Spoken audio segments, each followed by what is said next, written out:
Hello viewers, welcome to my channel. Let's dive into English literature. My name is Vaishali Rathod and we were solving net December 2024 paper 2 English literature. Okay, so we were already done with two parts of it. Okay, and we have solved already 50 questions. So we'll see today 25 questions again. Okay, so let's begin. Okay, so the first question we have on our screen, question number 101. Okay. Now, which of the following are correct according to the MLA ninth edition? What is MLA? It is Modern Language Association. Okay. So, A. One chin margin on all sides is compulsory in a research page. So, yes, it's compulsory. B. Coordinating conjunctions are written in bold letter. Okay. In the title of research paper. Okay. So, no. Bold letters, no. C. Slash is used between two nouns paired as opposites. Okay, so yes. See this one. D. Hanging indent in the works cited entry is inches. Okay, its entry is 1 by 2 inches. So yes. See this one. E. Subordinate conjunctions are not written in bold letters in the title of the research paper. So no. Okay, so the correct options here are A, C and D. Okay, we'll go by the next question. Question number 102. Arrange the following novels of D.H. Lawrence in chronological order of their year of publication. Okay, so now see this one. Women in Love. So it came in 1920. 1920 it came. The White Peacock. So it came in 1910. And this is first novel of Lawrence. Okay, so first novel by Lawrence, The White Peacock. Then Sons and Lover. So Sons and Lover, again very famous, considered to be classic, 1930. Okay, The Rainbow, when it came, so The Rainbow came in 1915. Here, 1915. The Trespasser, 1912. Okay, now apart from this work, Mr. Hoon, I'll write it here, Mr. Hoon. Mr. Hoon is an unfinished novel by Lawrence. Okay, and this novel it published posthumously in 1934. Okay, this you need to remember. Okay, and some of the last works written by Lawrence is The Virgin and the Gypsy and Lady Chatterley's Lover. Lady Chatterley's Lover, it came in 1928. Okay, so the correct chronological order we have is B, E, C, D and A. Okay, so here this one. Okay, option number 3. Okay, we'll go by the next question. Question number 103. Arrange the following in the chronological order of the year of publication. Now see this one, The Tiger. So again very famous work written by whom? Written by William Blake. Okay, and when it came in 1794. Okay, so we know that this William Blake, he has published part of uh, songs of innocence and songs of experience. Okay, so this is part of songs of experience that he has written, and very famous line it has, like, tiger tiger burning bright in the forest of the night. Okay, what's a mortal head or could frame thy fearful cemetery, something like that. Okay, now see this one, Solitary Reaper. Again very famous there in UG and in some PG also. So it was written in 1805 and published in 1807. Solitary Reaper, very famous poem written by William Wordsworth. Okay, now see this one, Adonis. So Adonis, so it is written by this one, Adonis is written by Shelley. Okay, now what is the reason that he has written it? So following the death of kids in 1821, he has written this poem. Okay, it's basically a pastoral elegy. Now see this one, Rhyme of the Ancient Mariner. Okay, so this is again part of collection of poem written by Wordsworth and Coleridge. Okay, so this poem Rhyme of Ancient Mariner was composed by whom? By S.T. Coleridge. Okay, because romantic age, it begins with the publication of lyrical ballads. Okay, there in it 19 poems were written by Wordsworth. I'll write it here, 19 poem by Wordsworth. Okay, and 4 poem by Coleridge. Okay, so that among that 4 poems we have this one, a Rhyme of Ancient Mariner. Okay, because it begins with Rhyme of Ancient Mariner and it ends with Tintern Abbey, that collection. Okay, lyrical ballads, when it come in 1798. It has also some separate publication. It came in again in 1817 when this Coleridge has republished it. Okay, now see this Ode to Autumn. So this Ode to Autumn was written by Keats. Okay, I'll write it here, it is written by Keats. Okay, it was composed in 1819 but it published in 1920. Okay, so the correct order that we have is A, D, B, E and C. Okay, so this one, option number 3, the correct one we have. Okay, we'll go by the next question. Question number 104. Now, who's the author of English in India?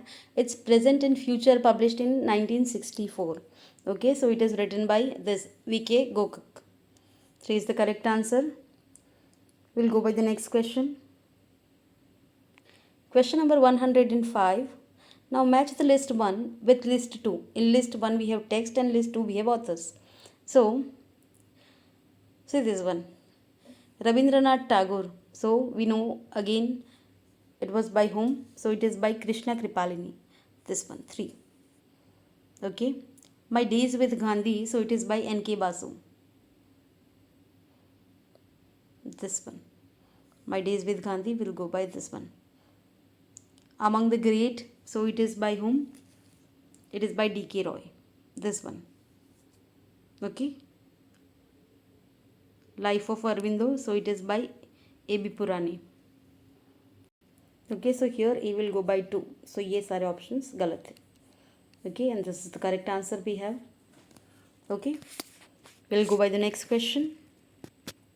Question number 106. Arrange the following in the chronological order of the year of publication. A. Deconstruction and criticism.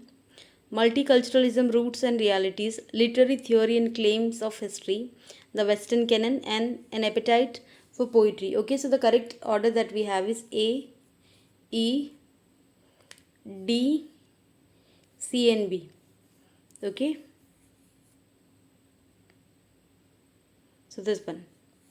Okay, we'll go by the next question. Question number 107. Now identify the correct options from the following statements. Okay, A. Eco-criticism has often explained the human and non-human webs of interrelation. So yes, it talks about relation between humans and non-humans webs. Okay, now see this one, B.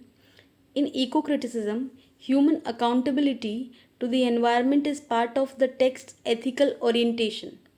So yes. C. Eco-criticism foregrounds the notions of an interplay between the environment and the body. Yes. There is only one wave of eco-criticism, so this is wrong because eco-criticism has 3 waves. Now see this one, eco-criticism has not tackled the issue of gender. No, it's talk about gender also. Okay, so the correct answer that we have is A, B and C. This term eco-criticism, it was coined in 1978, okay, by William Reichert. I'll write it here. It is coined by whom? By William Reichert. Okay. Okay, in which year? In 1978. When he has written his work Literature and Ecology, an experiment in eco-criticism. Okay, and it basically talks about, he has analyzed what he did. He has analyzed the works of author, researchers and poets in the context of environmental issue and nature. That he did. And this eco-criticism, what is it? It is basically a critical approach to literature and culture that focuses on the relationship between human being and natural world. And when it emerged in 1990s. Okay, and it has three waves. And in first wave, what it did, so it talks about in first wave how nature is represented in text. Okay, the absences in text in representing this thing. And in secondly, it talks about how to recognize the environmental condition, okay, because that may have shaped an author's life. And in third phase, it talks about developing the theoretical approach to eco-criticism, okay, by looking at the symbolic construction of the species and how human binaries of human and other are constructed in that text, and how we might understand the hybrid spaces. Okay, that is third wave talks about. Okay, and there are indian eco indian eco feminists are there. Indian eco criticism is there. Thinkers of eco criticism is also there. Okay, and frequently this topic became very famous. Okay, and questions were there from this area. Just like we have a question in set exam about Vandana Shiva, Bina Agarwal, Vrinda Karat. Okay, so they are eco-feminist. And some Indian eco-criticism was also there. Okay, just like Amitav Ghosh, Arundhati Roy, okay, Mahashweta Devi, Kiran Desai. So these writers were very important because in their text they have talked about nature. Okay, they talk about natural world.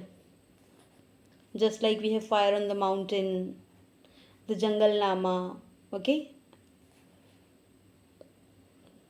so we go by the next question. Question number 108. Now, who's the best known figure among the following articulating the concept of negritude? Now, what is this negritude? So, basically, it's an anti colonial cultural and political movement. Okay, and it has started by the students in Paris in 1930s. Okay, and it talks about how reclaim the value of blackness and African culture.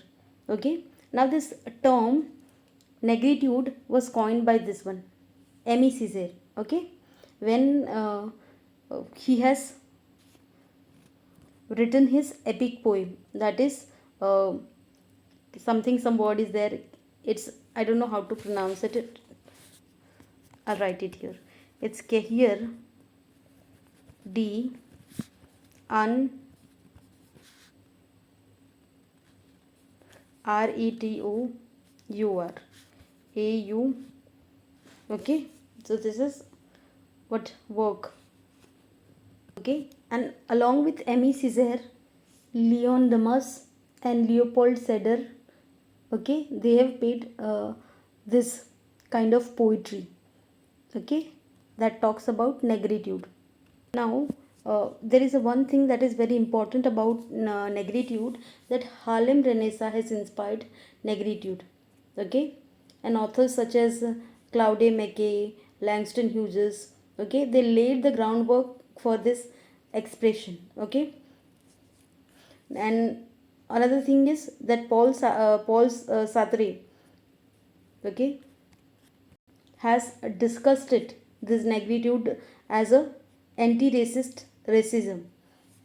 Okay, so these are some important information about this one, negritude. So we are already done with the correct answer. It is by Aimé Césaire.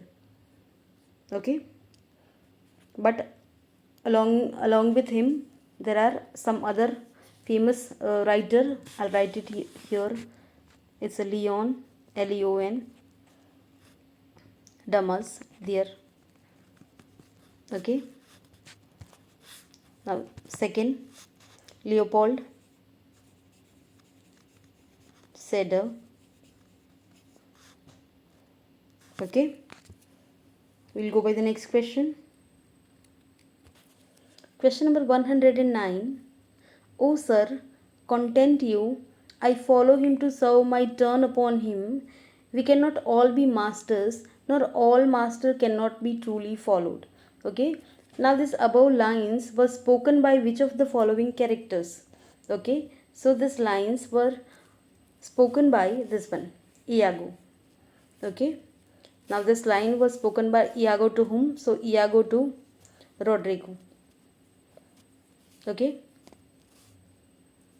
Now it talks about want of equality. Sorry, it's talk about. Okay, now these lines, okay, were there in Act 1, Scene 1. Act 1, Scene 1. Okay. And in which work it is there? It is there in Othello. Othello is a tragedy written by William Shakespeare. Okay, and these lines were said by whom? Iago to Rodrigo, that he pretends to be loyal to Othello. Okay, but what was his real purpose? So his real purpose is to serve his own interest and eventually to seek revenge. So revenge is the main intention. Okay, so here Iago's philosophy was revealed. Okay, we'll go by the next question. Question number 110. Now Langston Hughes' poem I Too Sing America is response to which of the following poets? Okay. So this one, I Too Sing America, it has a very some famous lines like I Too Sing America, I am the darker brother, they send me to eat in a kitchen. Okay, when company comes, but I laugh. Okay, and eat well and grow strong. Okay, but tomorrow I'll be eat at the table when nobody comes, nobody I'll dare say to me eat in the kitchen. Okay, so it has some beautiful lines, talks about how this black uh, community, how they were being treated by the whites. Okay, so this is a very beautiful poem written by Walt Whitman. Okay, so this one, Walt Whitman, is the correct answer we have. It is response to Walt Whitman. Okay, now in this poem, I Too Sing America is the speaker. He says like, I also sing the same song that you all are singing. I also belong to the same country. So how does it matter that I am the darker one?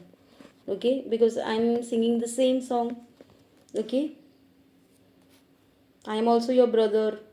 Okay, but he said like there will be change in time. Okay, in future, that no one dare to send me somewhere in kitchen to eat. Okay, or treat me the way they are doing it right now. That what Hughes has said. It is a response to Walt Whitman's poem.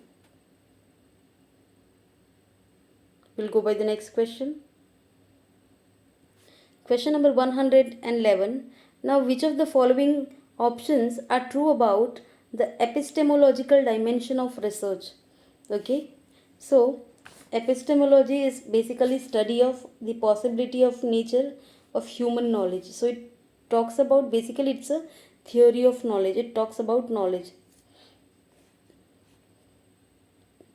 And its major concern of this theory of knowledge is it's a concern with the mind's relation to reality.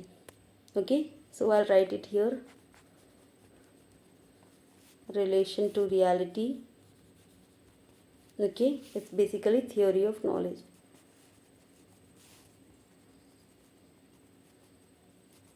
Okay, so see this option: scientific realism, no. Search for truth, so yes. Now see, these are the options that we have: critical theory, no. Okay, certain and indubitable knowledge, so yes, knowledge ayana. Now see this one, E, mechanism of social control, so no. So the correct options here we have is B and D. Okay, we'll go by the next question. Now question number 112. When was the International Phonetic Alphabet IPA developed and promulgated? Okay, so it is there in 1888. Okay, option number 3. We'll go by the next question. Question number 113. Now identify the one who was not a new critic. Okay, so not a new critic. So this one, Levi Strauss was not a new critic. Alan Tate, Penn Warren, Clint Brooks, these are the new critics. So the major focus of new critics or new criticism, it's all about text. Okay, they uncover the text basic meaning and aesthetic value. Okay, through the close reading or the textual analysis. Okay, so these writers, they've done with this one, because old criticism, it took a historical stand. Okay, it does not talk about close reading. We'll go by the next question. Now question number 114. Now who among the following has written this poem, Jejuri? So Jejuri is basically series of poem written by Arun Kolatkar. Okay, so Arun Kolatkar, Marathi poem. And this Jejuri, it basically depicts Kolatkar's visit to Jejuri. Jejuri is basically a city in Pune, okay, which the poet has visited in 1964.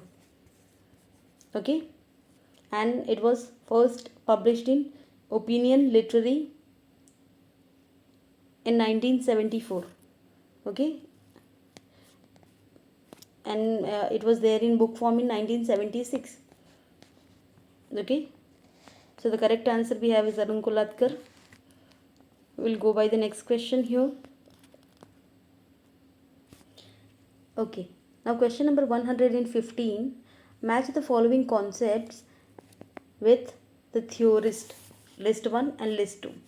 Okay, now see this list 1, defamiliarization. Okay, so this was given by Victor Shlonsky. Okay, term that he has first introduced in 1917. Okay, in his article, Art is a Technique. Okay,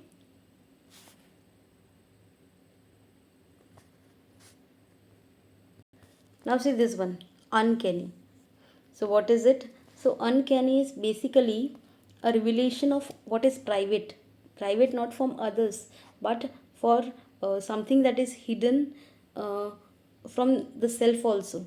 So this term was developed by Freud. Okay, Sigmund Freud. Okay, and when he has talked about this one, uncanny, in his 1919 essay, The Uncanny. Okay, and it was first used by some psychiatrist. Okay, now see this one, actor network theory. Again a very easy one. It basically says that we all are connected with some network. Now this one, Bruno Latour has proposed this theory. Okay, he's a French philosopher, and according to this theory, everything in this world exists in a network of some interactive relationship. Okay, including people, okay, technology, non-living, all are in the same area, are connected with network, actor network theory. Now see this one, D, homocessor. Now this homo means human being, okay, and cessor in Latin it means sacred. Okay, so this term was coined by this one, Giorgio Agamben. Okay, Giorgio Agamben. In which book? So he has written a work called Homocessor, a sovereign power and a bare life, in 1998. Okay, so in that work he has coined this term called homocessor. Okay, now we'll go by the next question. Okay, now question number 116, identify the statements which are true for psychoanalytic criticism. A, the premises and the procedures were established by Sigmund Freud. So yes, Sigmund Freud is a very big name in this psychology. Now see this one, B. Freud posited that artists are like the neurotic patients. Wrong. C. Freud posited that psychoanalysis can be used to account for many developments and practices in the history of civilization. Okay, so yes, that he said. See this one, D, a repressed wish does not become fantasy. Okay, so it becomes fantasy, just like we have seen in the novels, Lolita. Okay, it is there that the narrator Humbert that he has some child love with some girl, and that girl, she died very young, and they are not able to consummate their love. So in adult, he had some kind of attraction for names. Okay, so this kind of repressed wish, it become fantasy. Okay, so this is wrong. Now see this, E. Freud proposed that literature and other arts manifest the repressed subconscious and unconscious drive of the artist. So yes, okay, Freud proposed that literature and other arts, it manifest the repressed, because whatever that artist had some kind of feeling, so it talks about the repressed one even when author is writing something. So the correct answer that we have is ACE. Okay, this one. Okay, we'll go by the next question. Question number 117. Now match list 1 with 2. Okay, author with text. Now see this one. Henry Miller. Okay, he'll go by this one. Tropic of Cancer. John Steinbeck, The Grapes of Wrath. This one. James Jones. Okay, so From Here to Eternity. It's a debut novel. Now see this, James Baldwin. So No Name in the Street. It's basically a non-fiction book. Okay. And Tropic of Cancer, it's basically a very controversial autobiographical novel, came in 1934. Okay, so the correct answer that we have is this one, option number 2. Okay, now we'll go by the next question. Question number 118. Now which of the following is an elegy on John Donne's wife who died in 1617? Okay, so name of his wife that we have is Anne More. Okay, so he died, and we have to identify the work that is written on his death. So it is the Holy Sonnet 17. Okay, because this one, it presents argument against the power of death. It's basically part of Holy Sonnet. Okay, Holy Sonnet number 10, this one. Death, be not proud. Now see this, thou hast made me. So it is first of the Holy Sonnet. Okay, now see, at the round earth's imagined corners. So what is it? It is Holy Sonnet 7, and it's all about the judgment day and appeal to the God for forgiveness. Okay, for whatever sins that the body has committed. Okay, so the correct answer that we have is this one, option number 3. Okay, we'll go by the next question. Question number 119. I identify the correct statements concerning the respective genre. Okay, an epistle is a literary genre in the form of letter. Okay, so yes, an epistle, where some of the famous epistles are there, like Pope has written epistle to Dr. Arbuthnot. Some novels were also use this kind of epistolary technique, like we have The Color Purple, very famous work by Alice Walker. Okay, okay, where Celia is writing some letters to God to reveal what has happened with her. Now this epistle, it's basically a Greek name for letter. Okay, so epistle is a writing that directed or sent to a person or a group of people. Okay, now just like we have work Dracula, that is also an epistolary novel. So epistle are very important part of literature. Now see this one, epigram. So what is epigram? So epigram is an inscription on a funeral monument. Is it the correct one? No. Why it is so? Because epistle is basically a short quote that is included at the beginning of a piece of writing. That is what epigraph is all about. Either author has written by himself or herself, or has taken from somewhere. Just like we have epigraph in which work? Tess of the D'Urberville. Okay, now see this one, option number C, epigram.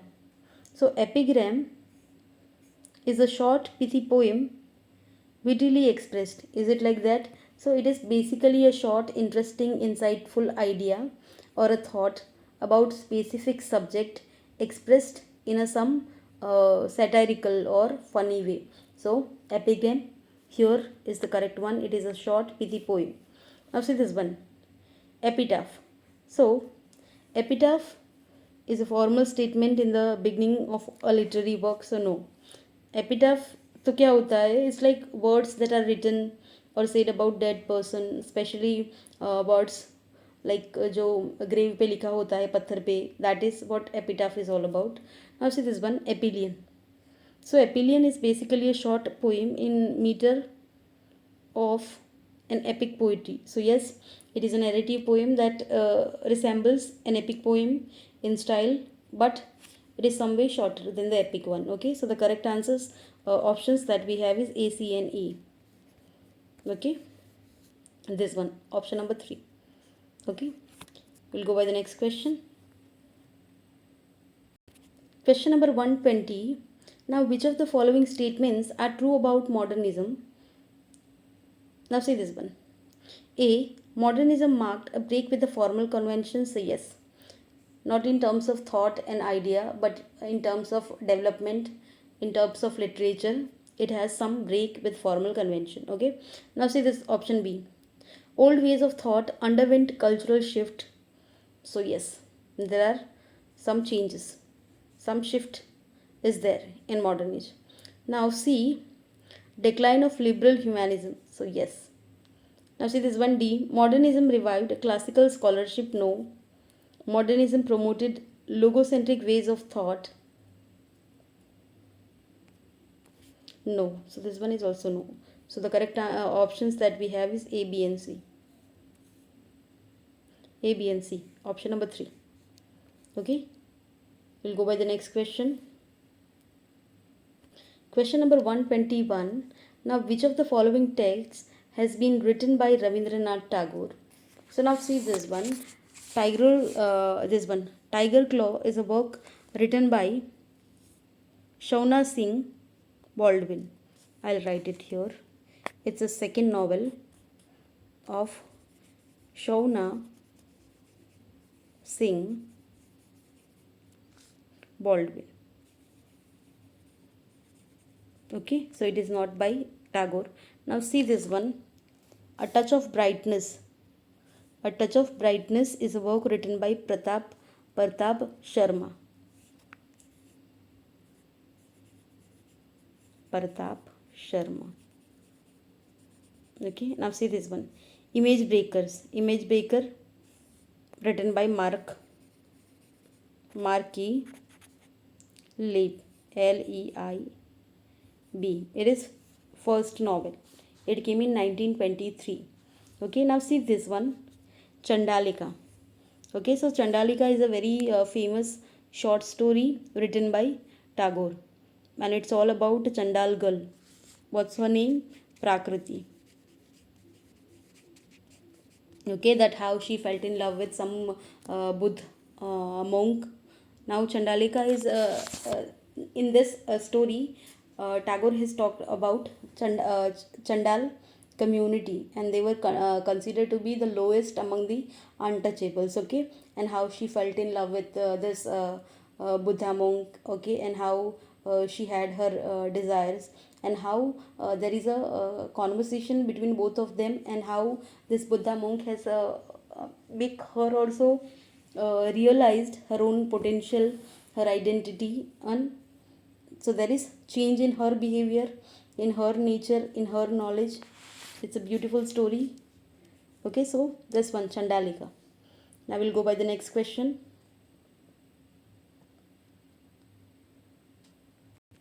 Question number 122. Now arrange the following in chronological order of their year of publication. Now see this one. Fraser's magazine. So when it came, it founded by Hugh Fraser, by seeing the name also. Okay, 1830. Okay, now see this, The Spectator, again very famous one. It is basically a periodical by Joseph Edison and Richard Still. They have found this one, Spectator. Okay, when it came, so it was there in 1711 to 12. Now see this one, the Westminster Review. When it was there, it was basically a quarterly British published. When it came, 1823. And it was founded by whom? So it was founded by Jeremy Bentham. 1823, I write it here, this one. 1823 by Jeremy Bentham. Now see this one, the Quarterly Review. Okay, so it is basically a political periodical founded in 1809. Now see this one, Edinburgh Review. Okay, this Edinburgh Review is basically a title of intellectual and cultural magazines, and it was there in 1802. Okay, so the correct answer chronology that we have is E, D, C, B and A. Okay, so the correct one we have is this one, option number 3. Okay, now we'll go by the next question. Question number 123. Now Shakespeare's Much Ado About Nothing is basically what? So it's basically a romantic comedy. Okay, and what is romantic comedy? Mixture of romance and comedy. We'll go by the next question. Question number 124. Now see this one. Who among the following illustrated the works of Thomas Gray and Robert Blair? Okay, illustrated basically to explain. So who has explained it? It was explained by William Blake. Okay, William Blake was a poet, painter, Okay, so he has illustrated this Blair's work, The Grave.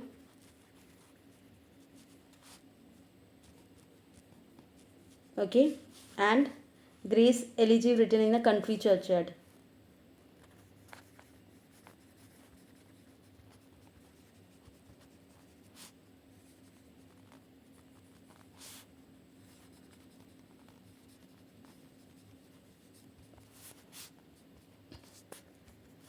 Okay, we'll go by the next question. And this one, William Cooper. So he's famous for his work, The Task and the Castaway. Okay, we'll go by the next question. Question number 125. Match the list 1 with list 2. In list 1 we have text and list 2 we have author. Okay, so see this one. The Golden Light. It is by The Golden Light. It is by whom? So it is by Arvindo. This one. The Lotus. Again very famous work written by Torudat. One is very known as I told. Now see this one. Indian Dancer. So Indian Dancer is by Sarojini Naidu. And The Harp of India by Henry Derozio. Okay, and this The Harp of India, it basically this poem, it laments the decline of Indian music and culture. And harp was earlier the symbol of beauty and harmony, but now people are abandoning this thing. Okay, we'll go by the next question. Question number 126. Now see this one. Who's the critique associated with the term blue humanities? So blue humanities, it basically ocean-centric perspective is there. Okay, and it majorly focuses on how humanities interaction with water influences the culture, literature, history. Okay, that is what it talks about. Now this question was dropped. Okay, but if I have to pick the correct one, so it is by Steve. The option answer is not here in this option. So the correct answer that we have is Steve Mitz. Okay, Steve Mintz is the correct answer, because his work focuses on the intersection of the humanities and maritime studies, and it basically emphasizes the role of oceans and seas in shaping the human history and culture. Okay, so the correct answer is Steve Mintz. That is not here in this option. We'll go by the next question. Question number 127. Now, what is practical criticism? So, practical criticism is basically a close analysis of poems without taking account of any external information. Now, it has given like new standards to the literature, okay, because it majorly talks about the close reading of text, okay, rather paying any attention to the external information. Okay, so this is the correct answer. 3-1. Okay, we'll go by the next question. Now see this question number 128. Match the list 1 with list 2. In list 1 we have authors and list 2 we have text. Now say this one, Kamala Markandeya. So Kamala Markandeya is written this one, Possession. Okay, P. Shivakami. So the grip of change. This one. Anita Desai, again very easy. Cry the Peacock, Raj Lakshmi Devi. So the Enchanted Fruit. Now the Cry Peacock is basically story of a young girl Maya. Okay, a young woman who's trapped in loveless marriage, and there is a tone.